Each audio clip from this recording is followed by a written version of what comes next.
Hello there, this is the Business Edition with me, Alice Baxter. A question of safety. Japanese airbag giant Takata faces a grilling in the US over safety faults. We'll be live in New York. Sky-high ambitions. Lufthansa launches a low-cost, long-haul airline. But will it work? And dialing up equality, the campaigners urging mobile phone companies to boost rights for women in India. And also in the programme, Rebuilding Afghanistan, we'll find out how much cash goes to reconstruction and how much goes to waste.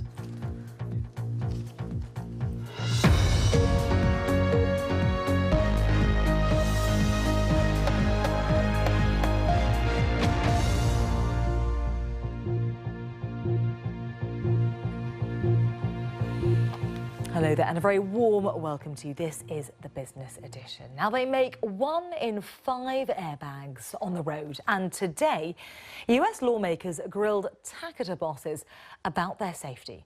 At least 5 deaths have been linked to faulty airbags made by the Japanese firm over the past 6 years alone. As a result, 14 million vehicles all around the world have been recalled for repairs. And then late on Tuesday, manufacturers, including the likes of Toyota, Honda, Ford and General Motors and others who fit Takata airbags, said that they would all club together to find the cause of the safety defect. But Takata's resisted US demands to issue a nationwide recall of all airbags in the US. Let's talk on this more and cross live to New York, where Michelle Fleury is standing by. Michelle, in refusing to comply with this official call for a pan-US recall, do you think Takata somewhat failed to grasp the severity of the situation? Well, I think in part they are focusing very clearly at the moment on what they believe is the issue, the fault, if you like, with these airbags. We heard from one executive, Hiroshi Shimizu. He was on Capitol Hill talking to lawmakers today to explain his company's position, saying that at the moment they're very much focused on what they believe is a weather-related trigger for the problem, and that is that they think it's linked to humidity. This was something that lawmakers asked Mr. Shimizu about a lot, and pressed him really as to why they weren't willing to go for a national recall. And the line that the company was sticking to very much was that at the moment they're focusing on this as the fault, and unless their research shows that the problem is a broader issue not related to humidity, then at this point they're not prepared to make the recall nationwide. Now, obviously, for victims of this, it's a very sort of difficult message to hear because, of course, airbags are meant to protect you, not cause accidents. And that's exactly what happened to one off-duty soldier, Stephanie Erdman, who in a previous congressional hearing testified about how she received shrapnel in her eye. I felt gushing blood running down my neck. I was terrified. Since that day, I've endured multiple surgeries and therapies. I have more to go still. My vision will never be the same.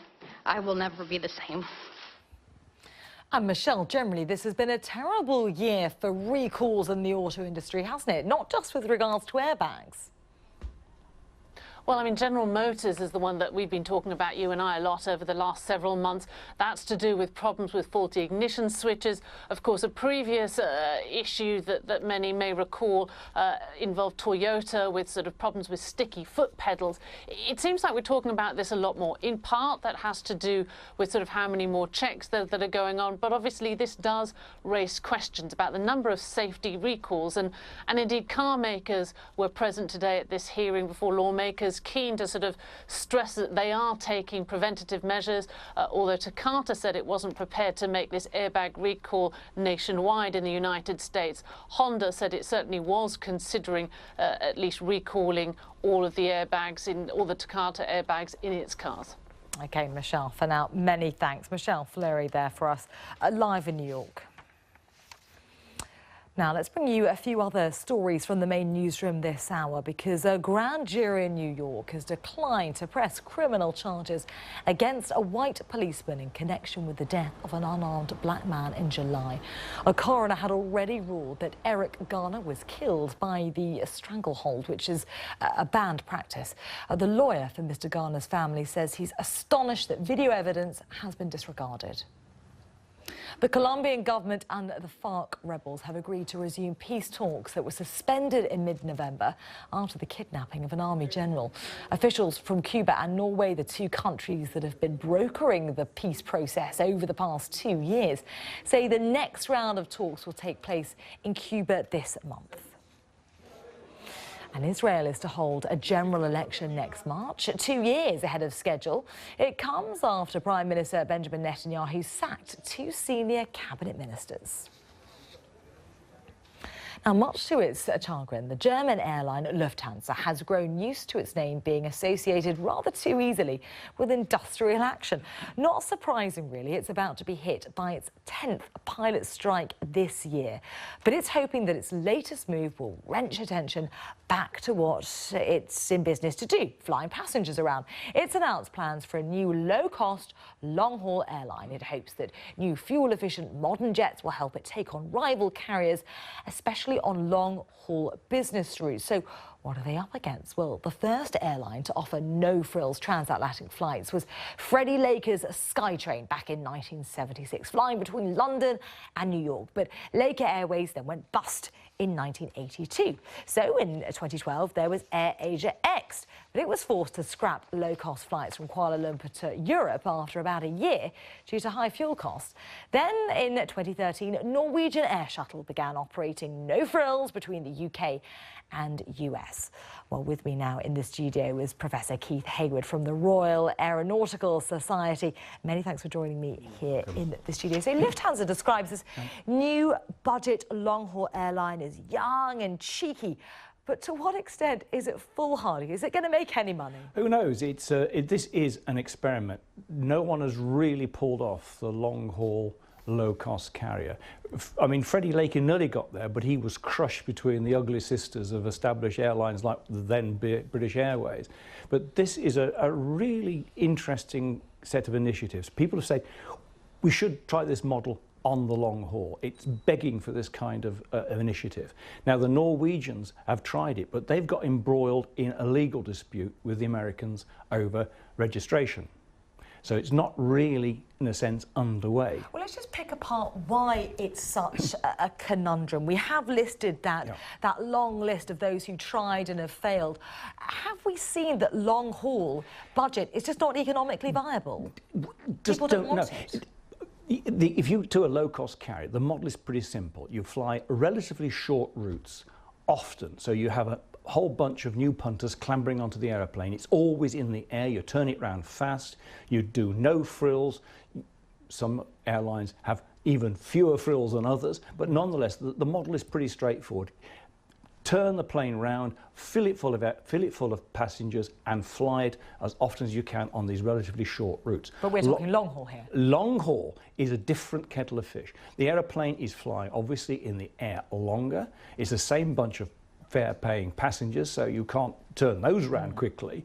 The aircraft itself might well require certain longer periods on the ground, and you can't cycle it through long-haul routes as quickly as you can short-haul. There are things like airport curfews to take in account of. And then you're carrying more fuel. You're burning a lot of expensive fuel. Now, interestingly enough, Lufthansa appear to have struck it lucky because it looks as though the price of kerosene is going to fall next year. So they will at least have a window when they'll get some of the expenses under control. But of course, as we've seen over the past few years, you cannot count on the oil price sustaining at any particular level.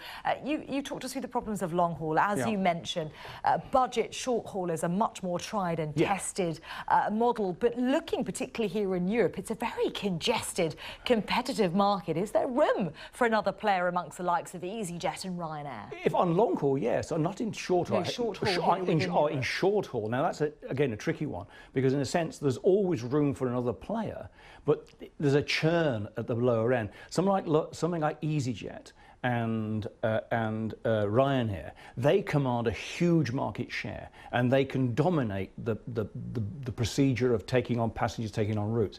So there's always going to be a struggle for newcomers to take on those established low-cost carriers.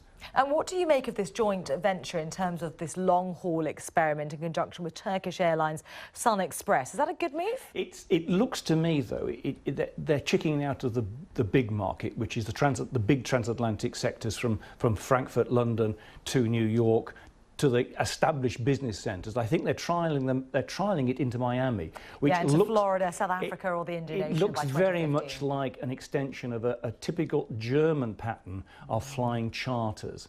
That used to be the very characteristic German approach to cheap flights, charter airlines. So this looks like a hybrid model, a bit of low cost, a bit of charter, a bit of classic transatlantic. And I noticed also they're not flying the super efficient new Boeing 787 or planning the upcoming Airbus A350. They're using, dare I say, older A330s, which are not the most fuel-efficient aircraft now available. OK, well, whatever happens, Lufthansa must be relieved that we're not, for once, talking about those pilot strike actions this week. Professor Keith Hayward from the Royal Aeronautical Society, many thanks. You're welcome. Now, touted as a tool for economic development, mobile phones have taken a firm hold in most Asian cities. But they're not always so common in rural areas and in places like India. It's not only because of patchy networks. Mobile phone use by women is frowned on in certain areas. But as David Reed now reports from India, the phone companies and the women themselves are fighting back. Hello there, very warm welcome back to the Business Edition with me, Alice Baxter. Our top stories this hour, a question of safety. Japanese airbag giant Takata faces a grilling in the US over safety faults. And sky-high ambitions, Lufthansa launches a low-cost, long-haul airline. Now, it was the world's worst industrial disaster, and Indians are still reeling from it. They've been marking the 30th anniversary of the Bhopal gas leak tragedy, with protests demanding harsher punishments for those responsible. Well, they're also calling for more compensation for the victims. Nearly 3,000 people died after a gas leak from the Union Carbide chemical plant in Madhya Pradesh. Thousands more are thought to have died from the after effects. The BBC's Yogita Lamaya has this report from Bhopal. Well, with me now is Stu Dallam, Vice President of Shareholder Advocacy at investment management firm Calvert Investments. The firm are shareholders in Dow Chemical, and they're trying to force the company to take responsibility for the Bhopal gas disaster of 1984, then under the ownership of Union Carbide. Mr. Dallam, many thanks for joining me here on the programme. So Calvert, the company that you work for, says that it wants Dow Chemical to clean up. But what exactly is it that you want Dow to do? Well, we want to see Dow take part in the discussions that will resolve the terrible legacy of Bhopal. 30 years after the accident, as you just reported, we're seeing communities that are still very deeply harmed. The environmental remediation has not been completed. As a result of that, Dow and its business prospects in India have been very challenged. Effectively, the company has been frozen out of the country. This is one of the most dynamic growth markets in the world. It's an important area for the chemical industry. We want to see the company take advantage of that. Let's pick that apart. You say it's been frozen out of India. Just talk me through exactly what you mean in terms of the financial loss that Dow's incurred by not fully addressing the Bhopal disaster. And is it even quantifiable? It's not quantifiable, unfortunately. And last year, we put forward a proposal that was blocked by the company and the Securities and Exchange Commission here in the U.S. Our proposal asked the company then to describe the financial implications of the unresolved legacy of the Bhopal disaster. The company did not do that adequately. We have seen, however, anecdotal evidence, more than anecdotal evidence, clear evidence of contracts and relationships that have not been approved. So a contract with India Oil in 2005 was blocked. An R&D center in Pune in Maharashtra was blocked in 2010. And a joint venture with Gujarat Chemicals was blocked in 2012. Clearly, the company is having challenges. In each of those cases, there was local community opposition that reached the level of government agencies. Ultimately, those deals did not go forward, and we think there's a clear connection to the unresolved legacy of Bhopal. OK, for now, many thanks to you, Dallam. Of course, Dow for now saying that they think they've done enough, having paid millions of dollars in compensation to the Indian government to settle that compensation. But just to say that we did reach out to Dow Chemicals for a comment tonight, but none was forthcoming. Now, the senior partner in Britain's coalition government, the Conservatives, have a campaigning motto that a day spent not talking about the economy is a day wasted. By that yardstick, the Finance Minister George Osborne made the best possible use of his time today as he outlined the UK's economic progress and how he planned to spend some of the money the government raises in taxes. In his annual autumn statement, he boasted that the UK has the fastest growing economy in the G7 group of leading industrial nations. He also suggested the UK unemployment rate would fall to 5.4% before the end of the next tax year. And there were predictions of better than expected growth, with British GDP expected to increase by between 2.2 and 2.4% for each of the next 5 years.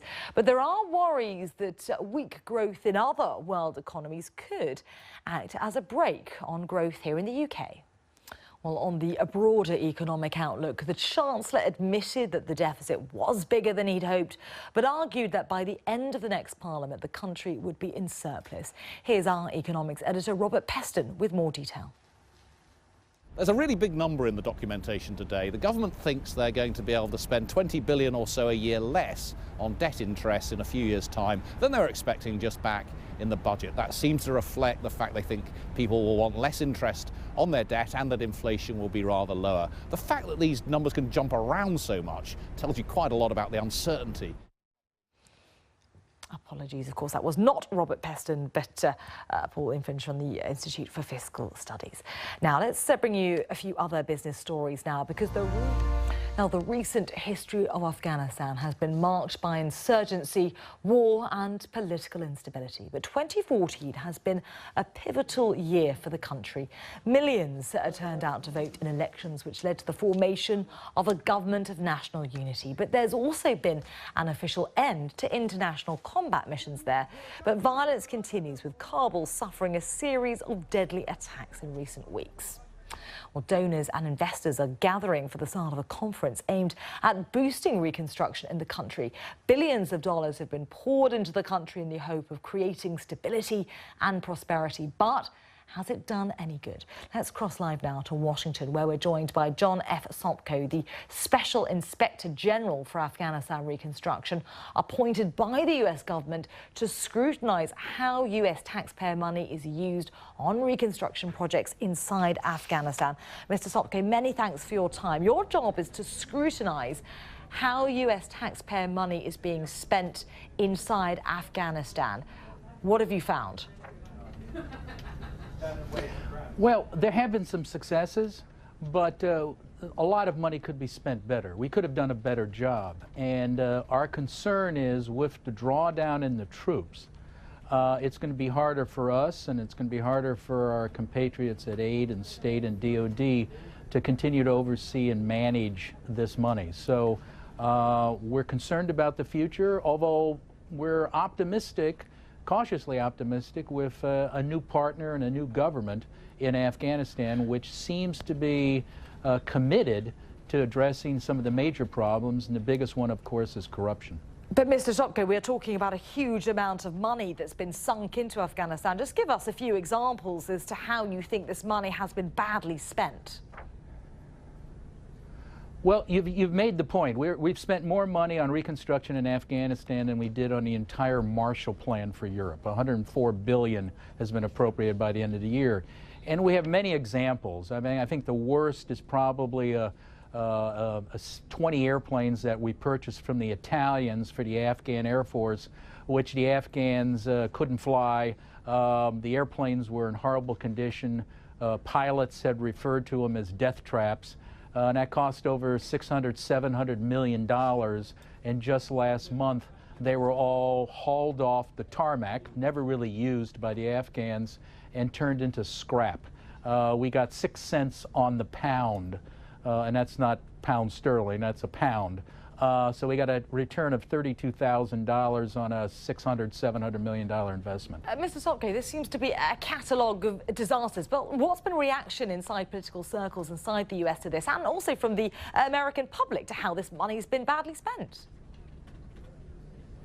Well, I think the American public realizes that there's an important mission there, and we do too. And that is to kick the terrorists out of Afghanistan and make certain they don't come back. And so we've decided to spend this money, but the important thing is you spend it wisely and don't just waste it. It boils down to is we spend too much money, too fast, in too poor a country with too little oversight. And when you do that, I don't care what country it is, you're going to see a tremendous amount of waste and actually counterproductive. John F. Sopko, we're going to have to leave it there. Special Inspector General for Afghanistan Reconstruction, live from Washington. Many thanks for being with us on Business Edition.